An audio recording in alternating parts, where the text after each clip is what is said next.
All right, Miko, give it a minute here and we'll let some people file in.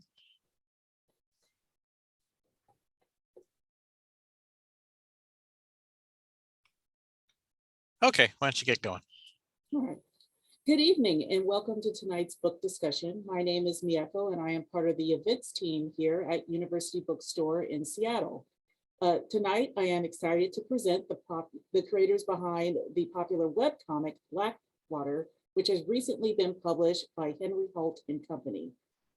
Jeannette Arroyo was born and raised in New Mexico, but recently relocated to the Rainier, Seattle area. In addition to Blackwater, she has done freelance and animation and children's book illustrations. A huge fan of the horror genre, Jeannette also likes to mix some lighthearted spooky elements in her work. Wren Graham is a fiction writer and illustrator currently residing in the rainy Pacific Northwest. They have a BA in art history and a graduate study certificate in science illustration. Biology, world mythology, and natural elements tend to influence and reappear in their work. Wren is interested in spooky stories, chilly hikes in the woods, and the ways in which art and science intersect. Links for Blackwater and any other books mentioned during the discussion will be listed into the chat. Please submit any questions you may have for Jeannette and Wren in the Q&A link at the bottom of the screen. We will have a brief Q&A session at the end of the discussion. This talk is being recorded and can be viewed on our YouTube channel shortly after the event. I'm now going to turn the microphone over to Jeannette and Wren. Thank you.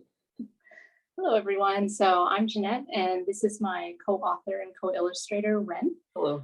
So we'll be kind of asking each other questions about the book, and I'll start off by asking if Wren can give us a little summary of what Blackwater is about. Yeah, so it's about a lot of different ideas that Jeannette and I put together, but it's mostly a coming of age story at the heart. So we see these characters kind of grow and change in their last year of high school before going off to college. So I'll follow that up with a question for you. What were some of the inspirations behind the concept and story for Blackwater?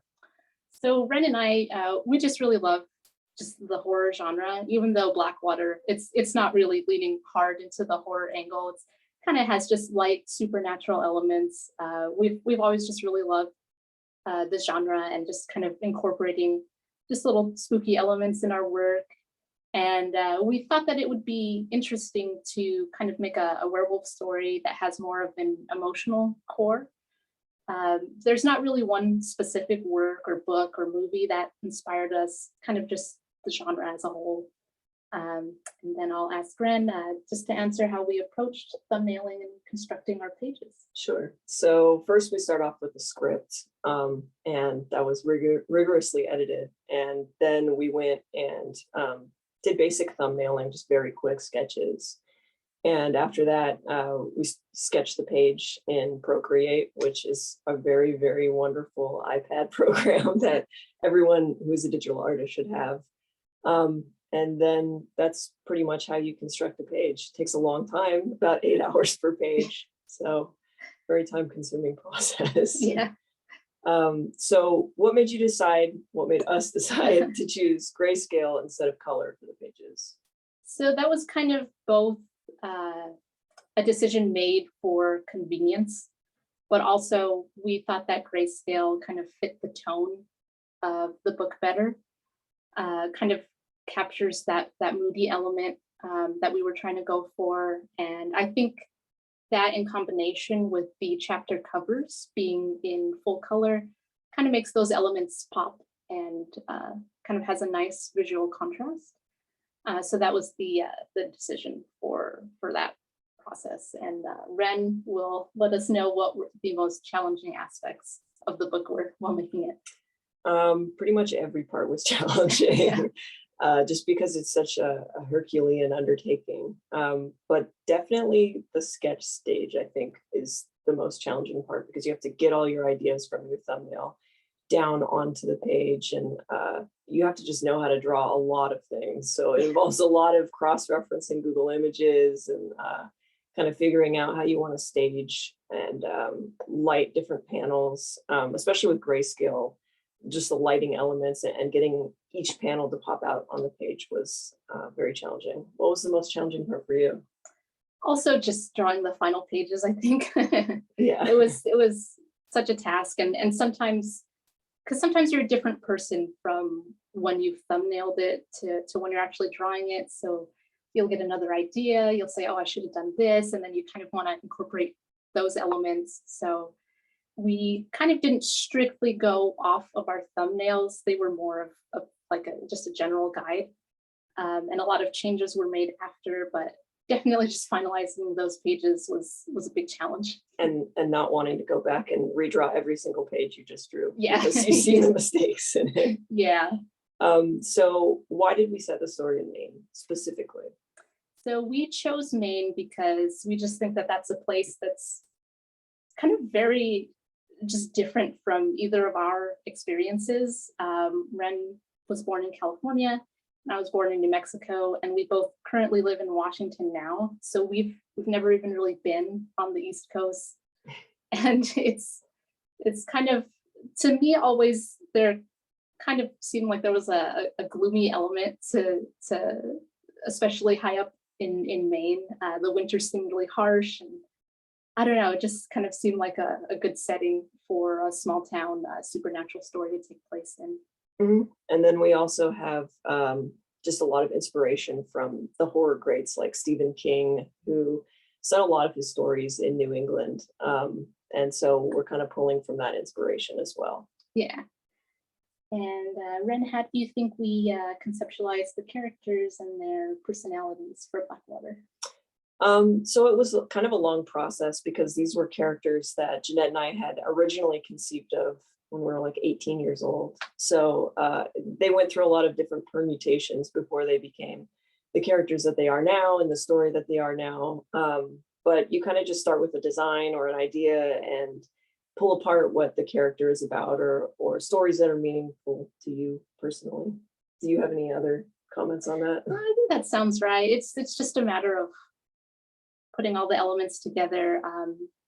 Typically, we'd start with kind of just a rough idea, and then the characters and their personalities will always change and grow with our writing process.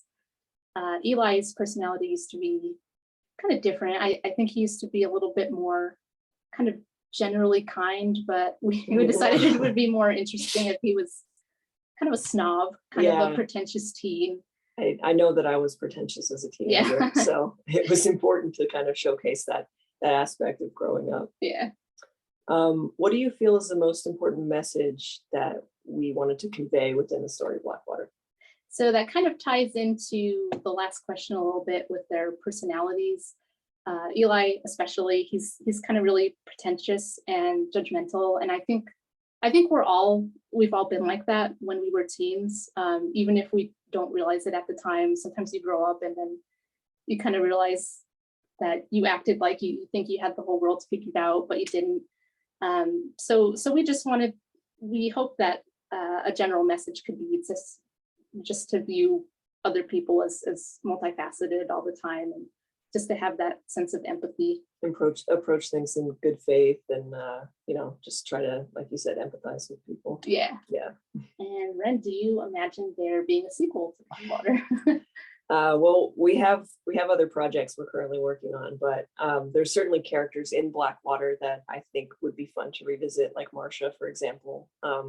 She kind of pulls on the fact that I was pretty goth as a teen. I'm still very interested in the supernatural and ghosts, and Marcia's kind of that element of me, and I think she could have a fun spinoff maybe with Biff or something. What about you?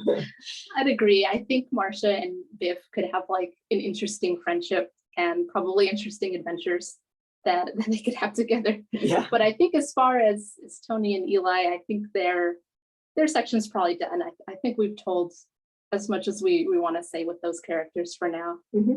Yeah. So what television shows, movies, and other media inspired you and me to create? So we both basically have the same taste. We watch everything together. Yeah.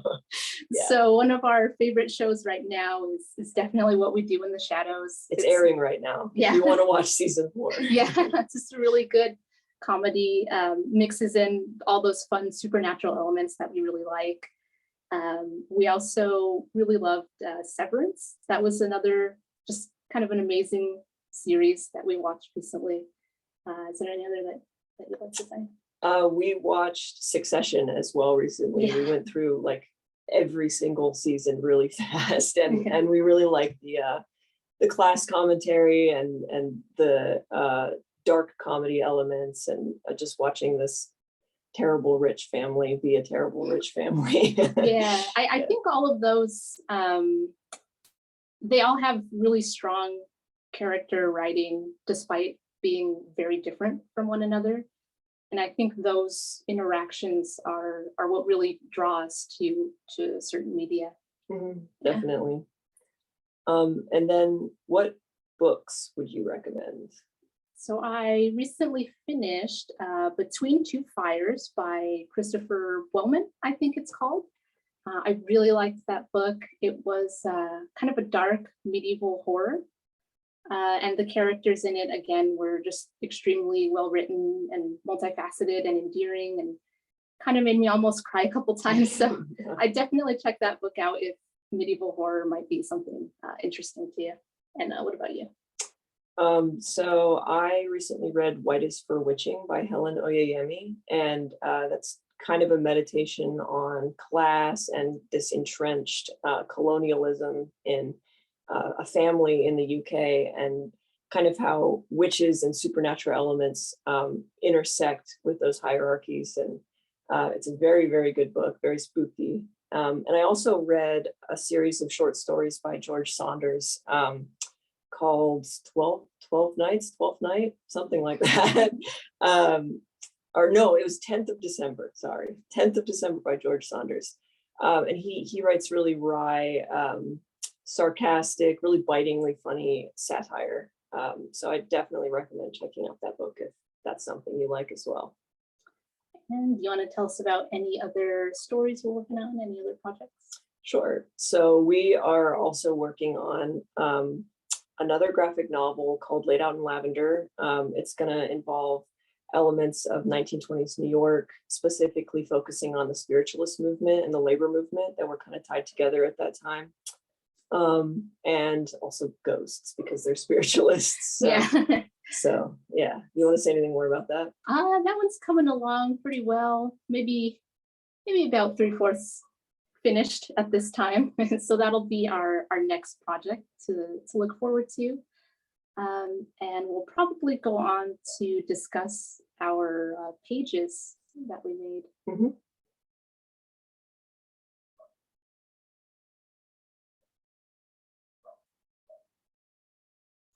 Okay, so this is kind of near the end of Blackwater, a little bit of a tense confrontational scene where all the parties are meeting together. The three main characters, Tony and Eli and Marcia, are trying to prevent Biff's family, mostly his father, from shooting the main werewolf Taylor. Next.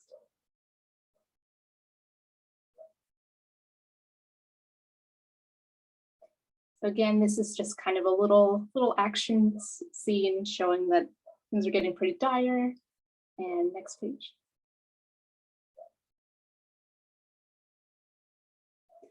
So this page was pretty fun to draw. Again, just following up on the climax of the moment, whether or not she's about to strike him, just trying to get that action element. And next page.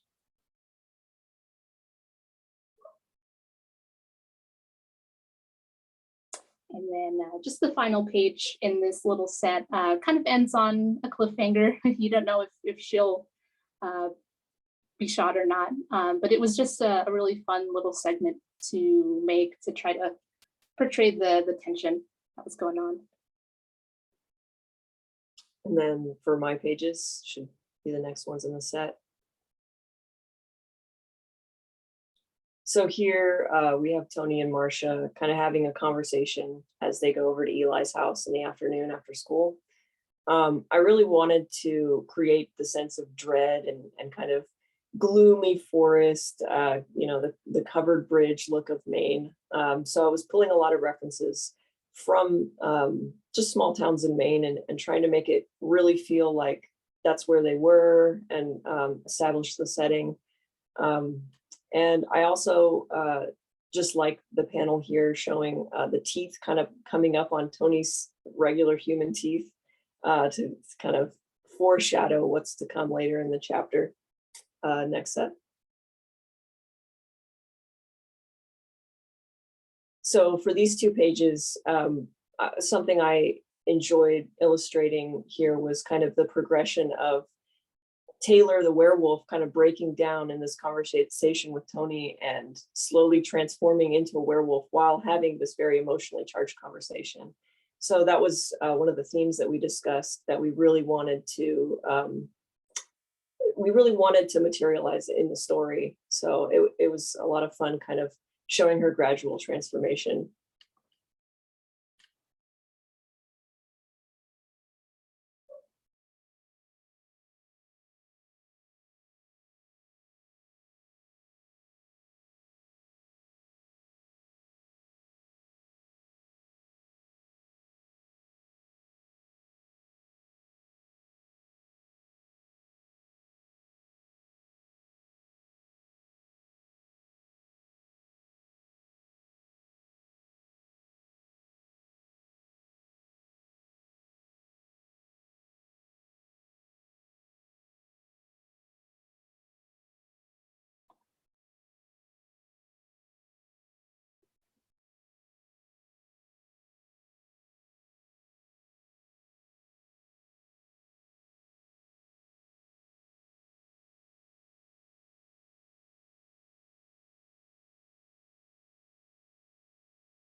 Hey, Hi. hi. So I was wondering, you said multiple sources inspired the graphic novel.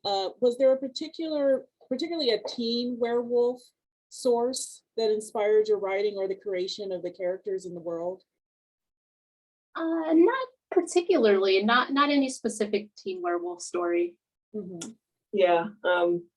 I think it was born more of not liking a lot of teen werewolf stories Okay. because they're very much slasher, kind of like, there's not a lot of heart in it. And I think we wanted to make a story that had more of an emotional connection to the werewolf. Yeah. Yes, and that whole parallel of, being a teenager, discovering yourself, and also finding out some ancient curse or some dark secret about your family lineage. Yeah. I think it's a great metaphor for that phase of life in particular. Yeah, definitely. Yeah. You also talked about how you're both attracted to nature. Was that also one of the reasons why you chose a werewolf as opposed to, like, say, a vampire story or something like that? Maybe a little bit. I don't think it was a conscious decision, but Okay. I can't lie. I really liked drawing like the forest elements. Yeah, me too. I really like that a lot. Yeah. Yeah. I definitely picked up on the Stephen King-esque element with, it taking place in Maine. What other type of world building did the two of you do to create this kind of, fictional town?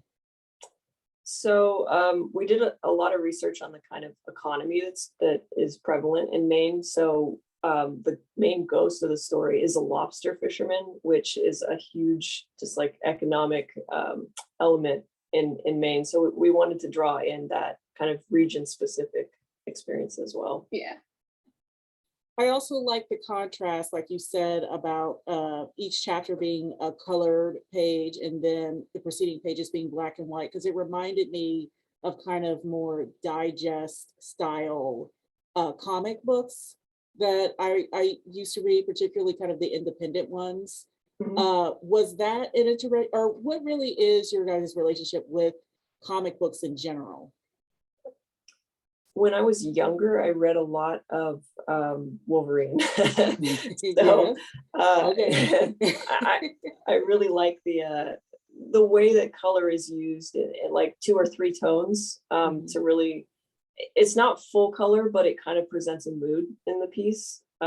So I think those chapter header pages kind of harken back to like the 3-tone comic pages from yesteryear. What about you?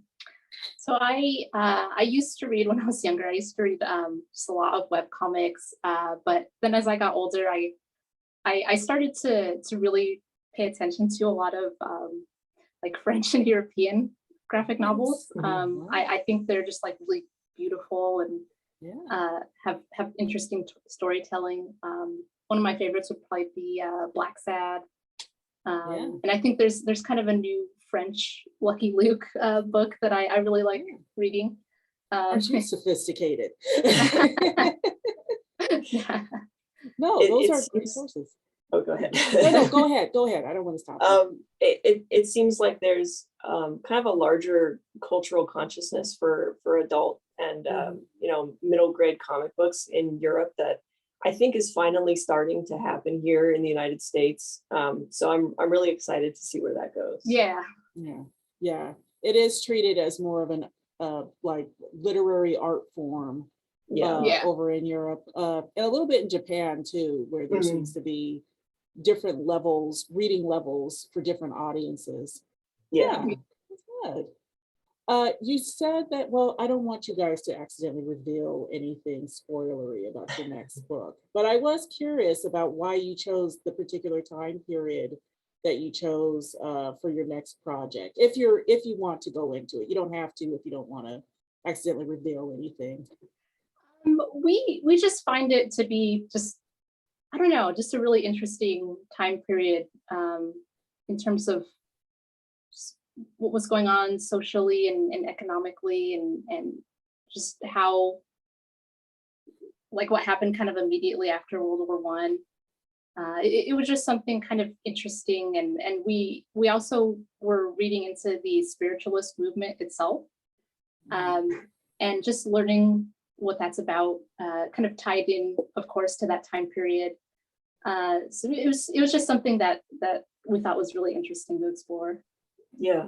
We thought it was really cool, kind of seeing, I mean, there's exorbitant wealth in the 20s, and there's also extreme poverty, and kind of seeing how the Industrial Revolution shaped America and New York City in the early 1900s is it's kind of a flashpoint for a lot of different movements, and we find it really interesting. It's something that we want to talk about. Yeah. And a lot of parallels to what's going on today. Yeah, definitely. Yeah. So actually I had a prompt here. Can you talk about the publishing process, comparing getting a webcomic up and running versus getting a full graphic novel printed? And what was the most challenging part of the process? I'd say the most challenging part is, I guess, probably definitely those deadlines. just because when you're working on a webcomic, it's a very personal project. You can be like a little bit more lax with your update times, and if you need to take a hiatus for whatever reason. We were both very lucky because we had posted maybe just the first chapter before we were approached for publishing it as a book. So we got really lucky because we kind of hopped onto that publishing portion right away. But I think definitely the most challenging things were just the deadlines, and luckily our editor and everyone we worked with, they were always really great with our vision and what we wanted to do. But I think sometimes there's always little changes you feel kind of hesitant to make. And sometimes you just have to like compromise, and that can also be a challenging element. Mhm. Yeah. And it's also hard to juggle having a full-time job that's not art related. Oh, yeah. And, meeting publishing deadlines and just, having the energy after work to work another 4 or 5 hours on a comic book. Yeah. It's a lot. And you two collaborate closely together. So I assume trying to arrange time with both of you. Do you prefer to work separately and then compare? Or do you prefer to both be creating and going through the process at the same time? So for Blackwater, we came up with an outline together. I mean, it's really easy for us to collaborate because we live together. And I mean, it's very, very simple. Yeah. But after we had the outline, we broke up who wrote what chapter. So we go off on our own and write the chapters and then come back together and kind of discuss and make changes or edits or whatever needed to be done. Yeah. So, but in the future, I think that we'd like to mostly just write it all together so that we can make changes on the fly or say, that doesn't sound in character or something, change that dialogue or tweak a scene or something like that. Yeah. And No, we that's did the pages kind of similar, like the ones that the chapters that I wrote would be the ones that I would illustrate. Mhm. But we always would check back and forth and make sure the other like approved of what we drew or wrote. That's what I was curious about, because you're both writing and illustrating. So I was wondering, whether or not one would maybe critique the other's illustration and say, well, I saw it in my head a little bit different, or a similar thing with the text. Yeah. We didn't really tweak each other's thumbnails too much after we kind of got the writing down. But we'd share ideas for the scripts. So the art portion was pretty much undiluted vision from either one of us. Yeah. Right. Yeah. I'm just checking here. Okay, we can keep going for a moment. So you two have moved around a lot. How long have you been in kind of this area in the Pacific Northwest area? About 5 years now. I was here a year earlier, so 6 years. Yeah. But I'm originally from Southern California. Yes, a little bit of a contrast. Both of you are from sunnier places. Definitely. Yeah. Do you think you plan on writing a story that takes place up here, maybe? Yeah, maybe. Maybe. Yeah. Not to, I'm just putting it out there a little bit. Yeah. I love the environment here. I love hiking and kind of doing little day trips to different places. So Yeah, it's really pretty. it would be fun to draw. Yeah. Yeah. And then I had one more question. I'm quickly flipping through what I remembered here. So you mentioned mythology. And obviously with werewolves, there's a lot of lore and mythology there.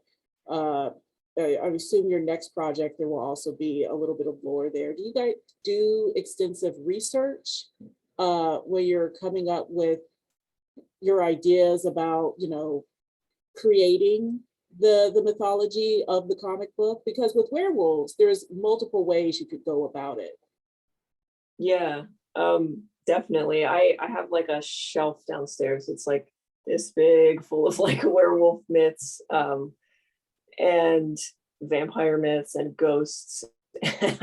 Pretty much any supernatural entity. I really like reading about world mythology and kind of how these creatures can be conceptualized in different areas of the world, and how there's a lot of similarities between different cultures, disparate places in history, and yeah, definitely. And we're definitely doing a lot of research about like our next story with the spiritualism movement and just kind of getting the interesting details that we think we'd like to explore with that. Since we don't live in the 1920s. Yeah. Or New York. Yeah. But I was thinking also just general beliefs about, the afterlife and ghosts and spirits and that sort of thing. Yeah. Definitely. It's all researched heavily. So you both are fans of the horror genre. is there a particular subcategory that you're drawn to? You said not slasher movies, so. I don't know if there's a particular subgenre, other than, yeah, I'm not too big a fan of slashers that much. But other than that, anything, I'm kind of interested in just watching anything, whatever's there. I guess a lot of the psychological horror can be pretty interesting to watch in a movie. Yeah, there's been kind of a renaissance of horror film within the last decade too. Yeah. And we really enjoy pretty much everything. Yeah, I like when it includes a lot of family drama. Yeah, Okay. A24 is Yeah. That's wonderful. what I was about to say. No, that's good. That's great. Do you ever think about maybe doing nonfiction? What do you think? I don't know if that's. Oh, it's all right. I've done like blog articles during my day job that focuses more on like nonfiction, or I've done like a lot of medical writing, but I wouldn't say Wow. it's like my goal to do Right, it. right. That's the work aspect of it. All right. Well, I was just checking to see if anyone had any more questions here. Let me scroll through here.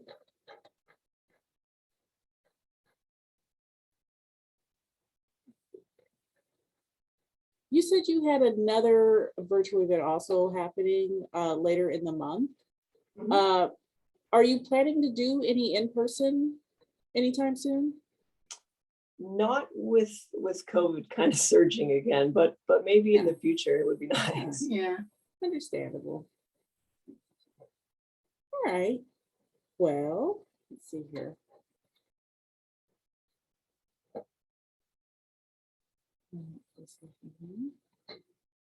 One of the things I noticed tonally, and this is going to date me a little bit, the tone of the graphic novel reminded me a bit of like Buffy and those kind of CW teen supernatural dramas from like from the 90s, not the 80s. It's not that long ago.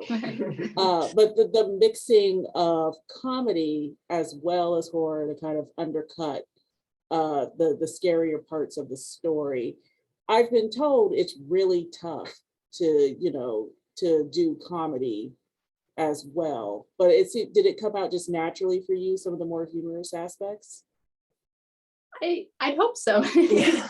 I don't find that I'm like particularly very like funny, but I think sometimes things naturally come out in these character interactions that we write. Mhm. And we both kind of really like horror comedies also, and like dark comedy movies. So Yeah. we like tying that in. Have you seen like the Shaun of the Dead and those type of Yeah. comedy mashups? Yeah. Yeah. That's what it definitely felt like. There's a lightheartedness mixed in with the scarier elements. Yeah. I'm glad you find it funny. Well, I mean, and I do appreciate that there is a relationship story as well that is built in there. Can you talk a little bit about why you wanted to put a relationship storyline in there? Is it inspired at all by your relationships? I think we both just like writing relationships. It's fun to see how two characters who come from kind of very different backgrounds, different situations, have chemistry together. I think like pretty much every story we'll ever write will probably have some relationship, even if that isn't like the overall focus of the story. It's just it's fun to write, and yeah. Yeah.